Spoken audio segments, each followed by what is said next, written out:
Would you ignore a mandatory road sign to save 35 seconds? Right, before we get started, I've got my usual Yorkshire tea on the go. At this point, I do think Yorkshire tea actually features in the videos more than I do, so if there is anyone watching from Yorkshire tea, do get in touch. Now, I do receive lots of emails for you. I am terrible at replying, but I am slowly making my way through. And people do often email me seeking clarification on things like, can I overtake on the left in X, Y, and Z? And which lane should I be in approaching a particular roundabout? But I had a really good learning point with one of my learners this week, and I'd love to hear from you as to whether you would have done the same thing that my learner and I did. Would you have chosen a different approach? And do you think we did the right thing, or do you think we're just being a bit dramatic? So we're on a housing estate and following this bin lorry. Now, recently I was correctly pulled up by a few of you for driving with hazards on when my car went into limp home mode.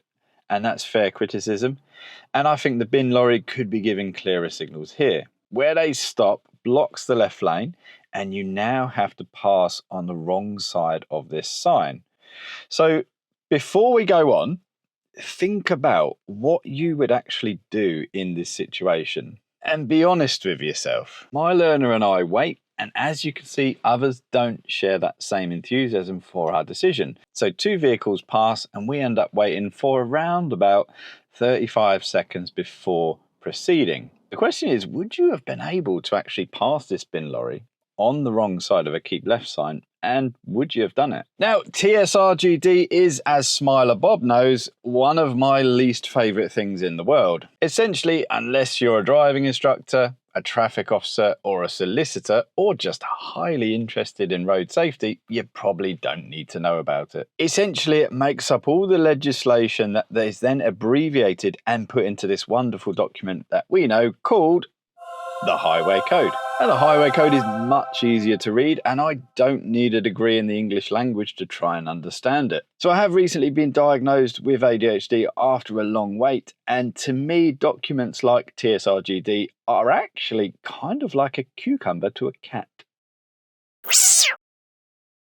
However, because I love this channel, I have dug into it and to see if I could find any sort of exemption for actually ignoring, in this case, a keep left mandatory sign. Now, I will say this, I am absolutely happy to be corrected on this, because there will be those of you amongst us that are far better at digesting the delights that TSRGD has to offer than I am. But I have found no such exemptions. This is a mandatory sign, you must pass to the left of it. Now let's think about this practically. Now there is such a thing, and it's a common long-standing law defense about necessity and avoiding an obstruction. So you're not always going to find that the very second you pass by a refuge that says keep left, that you are prosecuted by a police officer. Maybe if you're avoiding roadworks or a broken down vehicle. But that's a very different thing from TSRGD actually positively granting you permission to do it. There's a massive difference between TSRGD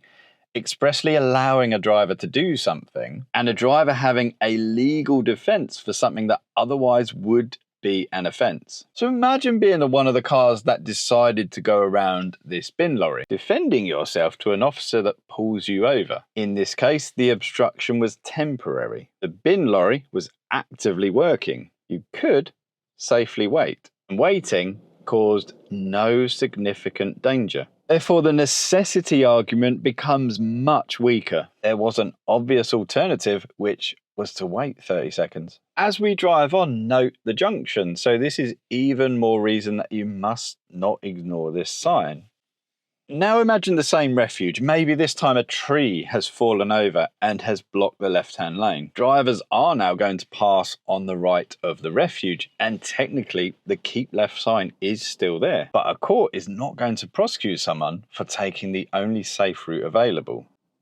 And that's a big difference. So for me, waiting was of course the obvious choice, and it's the most legally defensible choice. Now, TSRGD may well offer more detail and make more allowances than the highway code does, but you don't need to know any of it. If you know and follow the highway code, you'll be absolutely fine. Best example of this I have is white zigzags, so rule 191. Now in TSRGD, that actually permits you to overtake a cyclist, as that is not of course classed as a motorized vehicle. I've only done that twice, and it is not something that I actively look to do just because I know I can. If you take this example, which is the one I used in a video before, this makes perfect sense. But if you only go off the highway code and don't overtake this cyclist because it is the nearest vehicle moving to the crossing, guess what?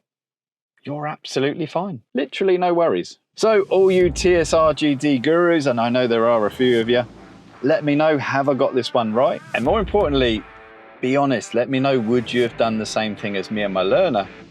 Or would you have possibly succumbed to a social norm because others are doing it, you follow around? Do you therefore agree with the people that decided to carry on? And actually, like me, do you think that the bin lorry could have been just a bit more considerate in where they actually stop their vehicle? Because I do. Look forward to hearing from you.